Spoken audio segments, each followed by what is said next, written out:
பல்வேறு செய்திகளை இனி சுருக்கமாக விரைவு செய்திகளாக காண்போம். தருமபுரி மாவட்டம் பென்னகரம் அருகே உள்ள நாகமரை கிராமத்தில் 2 குட்டிகளுடன் 15 காட்டு யானைகள் முகாமிட்டுள்ளதால் கிராம மக்கள் அச்சமடைந்துள்ளனர். காட்டு யானைகள் விவசாயிகள் பயிரிட்டிருந்த சோளம், கம்பு, கேழ்வரகு, பனிவரகு, குதிரைவாளி உள்ளிட்ட பயிர்களை நாசப்படுத்தியும் வருகின்றன. மேலும் விளைநிலங்களில் அறுவடைக்கு தயாராக இருந்த பயிர்களை சேதப்படுத்தி வருவதால் காட்டு யானைகளை விரட்டியடிக்க மாவட்ட நிர்வாகமும் வனத்துறையினரும் நடவடிக்கை எடுக்க வேண்டும் என்று அப்பகுதி மக்கள் கோரிக்கை வைத்துள்ளனர். புதுச்சேரியை அடுத்த கிழக்கு கடற்கரை சாலையில் இருசக்கர வாகனத்தில் சென்று கொண்டிருந்த ரவுடியை வழிமறைத்து மர்ம நபர்கள் வெட்டி படுகொலை செய்தனர். அவருடன் வந்த நண்பர் ஒருவர் படுகாயங்களுடன் மருத்துவமனையில் அனுமதிக்கப்பட்டு தீவிர சிகிச்சை பெற்று வருகிறார். இதுகுறித்து வழக்கு பதிவு செய்துள்ள போலீசார் இந்த கொலை சம்பவத்தில் ஈடுபட்டது உள்ளூரைச் சேர்ந்தவர்களா அல்லது புதுச்சேரி பகுதியை சேர்ந்தவர்களா என்று தீவிரமாக விசாரித்து வருகின்றனர். 24 மணி நேரமும் போலீசார் பணிபுரியும் மதுவிலக்கு சோதனை சாவடி அருகில் நடந்த இந்த கொலை சம்பவம் அப்பகுதியில் பரபரப்பை ஏற்படுத்தியிருக்கிறது. மேட்டுப்பாளையத்தில் இருந்து குடிநீர் பாட்டில்களை ஏற்றிக்கொண்டு பழனி வழியாக கொடைக்கானலுக்கு வந்து கொண்டிருந்த லாரி வெள்ளைப்பாறை எனும் இடத்தில் ஓட்டுநரின் கட்டுப்பாட்டை இழந்து 100 அடி பள்ளத்தில் லாரி கவிழ்ந்தது. இதில் லாரியை ஓட்டி வந்த கேரள மாநிலம் பாலக்காட்டைச் சேர்ந்த பீட்டர் என்பவர் படுகாயமடைந்தார். அவரை அப்பகுதி பொதுமக்கள் மீட்டு கொடைக்கானல் அரசு மருத்துவமனைக்கு கொண்டு சென்றனர். பிறகு மேல் சிகிச்சைக்காக தேனி அரசு மருத்துவமனைக்கு ஆம்புலன்ஸ் மூலம் அனுப்பி வைக்கப்பட்டார். இதனிடையே பள்ளத்தில் விழுந்த லாரியை மீட்கும் பணி நடைபெற்று வருகிறது. புதுக்கோட்டை மாவட்டம் ஆலங்குடி அருகே வெள்ளைக்கொல்லை கிராமத்தில் 50க்கும் மேற்பட்ட ஆடு மாடுகளை வெறிநாய் கடித்து குதறியதால் பாதிக்கப்பட்ட ஆடு மாடுகளை காப்பாற்ற அப்பகுதி மக்கள் கோரிக்கை வைத்துள்ளனர். ஆலங்குடி அருகே உள்ளது வெள்ளைக்கொல்லை. குக்கிராமமான இங்கு விவசாயம் மற்றும் ஆடு மாடுகள் வளர்ப்பது மட்டுமே தொழிலாக கொண்டு அப்பகுதி மக்கள் வாழ்ந்து வருகின்றனர். இந்நிலையில் மழை இல்லாமல் போனதால் விவசாயம் முற்றிலும் பாதிக்கப்பட்ட நிலையில் ஆடு மாடுகள் வளர்ப்பது மட்டுமே இவர்களது வாழ்வாதாரமாக இருந்து வருகிறது.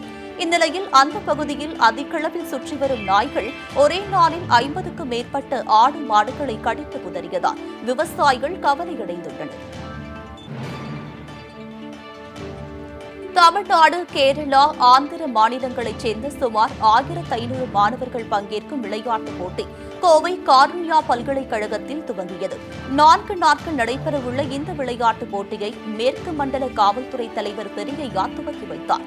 ஆண் மற்றும் பெண் இருபாலருக்கான கூடைப்பந்து, கைப்பந்து, ஹாக்கி உள்ளிட்ட போட்டிகளும் தடகள போட்டிகளும் நடைபெறவுள்ளது.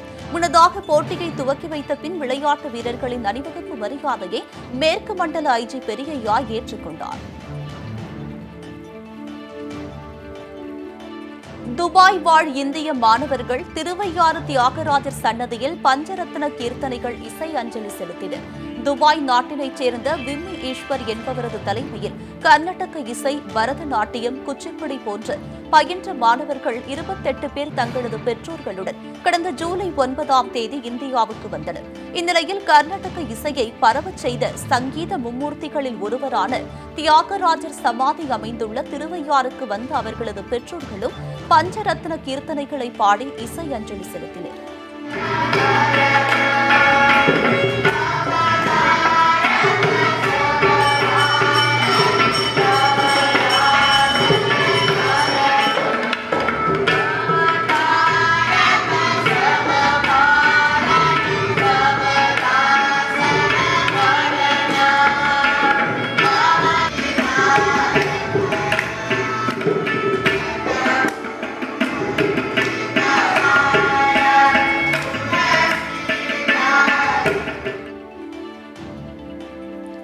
உலக இயற்கை பாதுகாப்பு தினத்தையொட்டி அஞ்சல் துறை சார்பில் சிறப்பு அஞ்சல் தலை கண்காட்சி தொடங்கப்பட்டிருக்கிறது.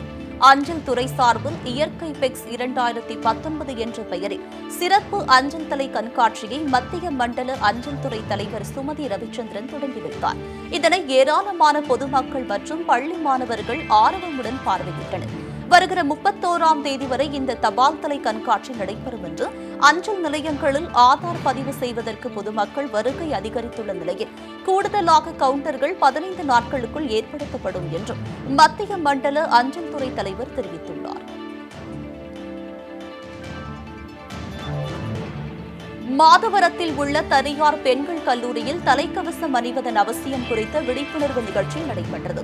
இதில் 500க்கும் மேற்பட்ட கல்லூரி மாணவிகள் கலந்து கொண்டு வாகனம் ஓட்டும்போது ஹெல்மெட் அணிவது, சாலை விதிகளை பின்பற்றுவது போன்ற உறுதிமொழிகளை எடுத்துக் கொண்டனர். இந்த நிகழ்ச்சியில் கல்லூரியின் முதல்வர், பேராசிரியர்கள் மற்றும் மாதவரம் போக்குவரத்து உதவி ஆய்வாளர்கள், போக்குவரத்து காவலர்கள் உள்ளிட்டோர் கலந்து கொண்டனர். உலக பாரம்பரிய சின்னமாக அறிவிக்கப்பட்டு பாதுகாக்கப்படும் தஞ்சை பெரிய கோவிலுக்கு பாதிப்பை ஏற்படுத்தக்கூடிய ராட்சத ஆழ்குழாய் அமைக்கும் பணியை தஞ்சை மாநகராட்சி நிர்வாகம் உடனடியாக தடுத்து நிறுத்த வேண்டும் என்று பெரிய கோவில் மீட்புக் குழுவினர் வலியுறுத்தியுள்ளனர். இந்த விவகாரத்தில் நடவடிக்கை எடுக்கவில்லை எனில் மதுரை உயர்நீதிமன்றத்தை நாடி போர்வெல் அமைக்கும் பணிக்கு தடை ஆணை பெறுவோம் என்று தஞ்சை மாநகராட்சி ஆணையரிடம் புகார் மனு அளித்துள்ளனர் மீட்புக் குழுவினர். தமிழகம் முழுவதும் இன்று நடைபெற இருந்த ஆசிரியர்கள் பணியிட மாறுதல் கலந்தாய்வு ஒத்திவைக்கப்பட்டுள்ளது. கலந்தாய்வு தொடர்பாக தமிழக அரசு பிறப்பித்த அரசாணைக்கும் உயர்நீதிமன்றம் இடைக்கால தடை விதித்திருக்கிறது. இந்நிலையில் இன்று நடைபெற இருந்த கலந்தாய்வு தேதியை ஒத்திவைக்க வேண்டும் என்று பள்ளிக்கல்வித்துறைக்கு உயர்நீதிமன்றம் உத்தரவிட்டிருக்கிறது.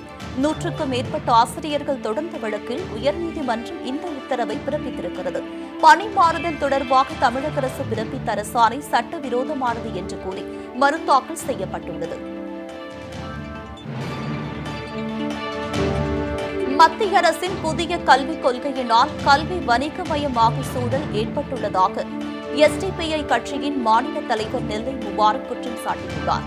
சென்னையில் நடைபெற்ற கருத்தரங்கில் பங்கேற்ற அவர் இதனை தெரிவித்தார். இந்த நிகழ்ச்சியில் தேசிய துணைத் தலைவர் தெஹ்லான் பாகவி உள்ளிட்ட நிர்வாகிகள் பலர் இதில் கலந்து கொண்டனர்.